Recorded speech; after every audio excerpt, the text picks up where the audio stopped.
Buenos días, profesor. Buenos días, compañeros. El día de hoy les vengo a hablar sobre el primer capítulo del libro La dramática insurgencia de Bolivia. El primer capítulo titulado Los dos silogismos. En la década de los siglos XVI, los conquistadores debatieron sus dominios y sus ejércitos se movían con todo el calor de las grandes guerras feudales de Europa. Charcas, como los españoles llamaron al Alto Perú, fue posesión de Diego Almagro, pero los hermanos Pizarro se apoderaron de él.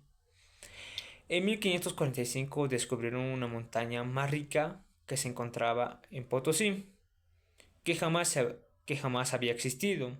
El Consejo de Indias aconsejó al establecimiento de una Real Academia en Charcas, donde Charcas se convirtió en un centro de acción ejecutiva, administrativa y judicial. Esta audiencia llegó a ejercer más poder que un virrey. El virreinato del Perú se dividió en dos, con la creación del virreinato de Buenos Aires y la creación de Charcas en 1778. Chuquisaca, sede de la audiencia, era una ciudad universitaria. Los jesuitas tenían un derecho exclusivo de enseñar hasta que en 1787, con la expulsión de la orden, ellos llegaron a su fin.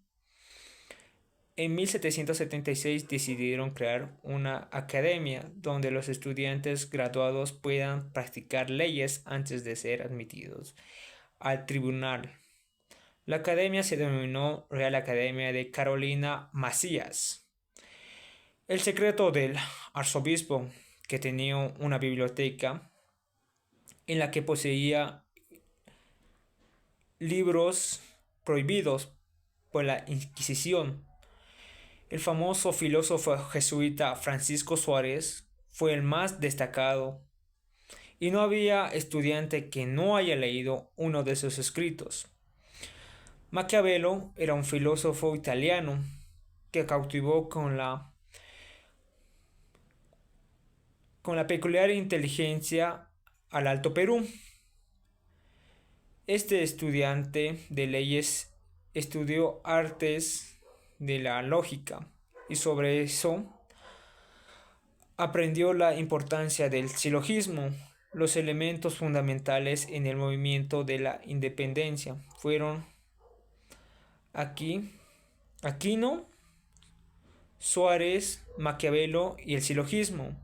El régimen español en Charcas era respetado y el rey era amado, pero estos radicales aprendieron leyendo a Maquiavelo que la acción política requería paciencia. Un 21 de agosto de 1808 sobrevino el gran cambio inesperado. El rey de España había cedido la corona a su hijo Fernando VII.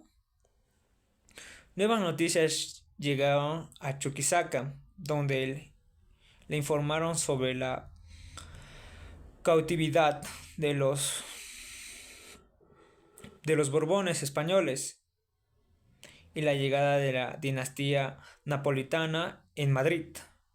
La información también decía que el delegado Manuel Goyo Iches estaba camino a Chuquisaca para pedir un sometimiento a la justicia de Sevilla. Por lo tanto, en la audiencia, los relacionadores entre la presidencia y el resto eran demasiado fría. Desde 1804 había tenido disputas, celos administrativos. Esta separación con las noticias separaron un territorio fértil para los doctores radicales para la aplicación.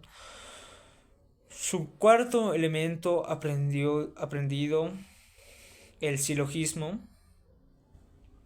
En 1796 había llegado a ser el presidente de la audiencia de Charcas don Ramón García León de Pizarro. Era de inteligencia despierta, pero no instruido. Por eso mismo era despreciado por los altos jueces. En septiembre, Pizarro convocó a una reunión a la audiencia donde Moxo fue el único que pidió ser invitado. Por parte de los jueces no quisieron, los rechazaron. Los indicadores se dividieron, se dieron cuenta del choque entre la audiencia y el presidente, y arzobispo era momento de aplicar la teoría de Maquiavelo. Se dieron cuenta que estaban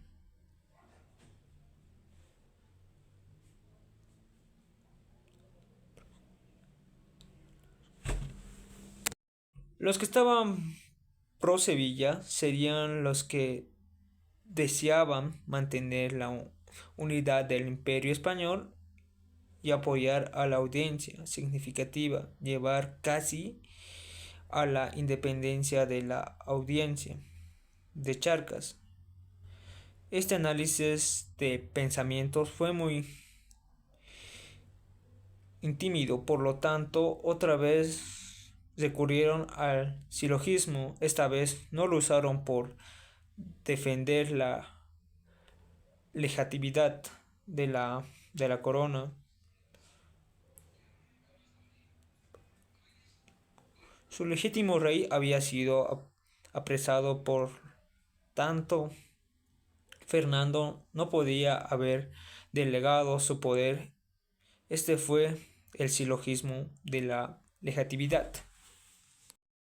Este silogismo se encontraba en contraste con el silogismo basado en el derecho del pueblo a rebelarse, como afirmaba Quino, en los cuales creían los radicales, pero que no eran el momento para que se invocara. Era la carta versus la careta. Los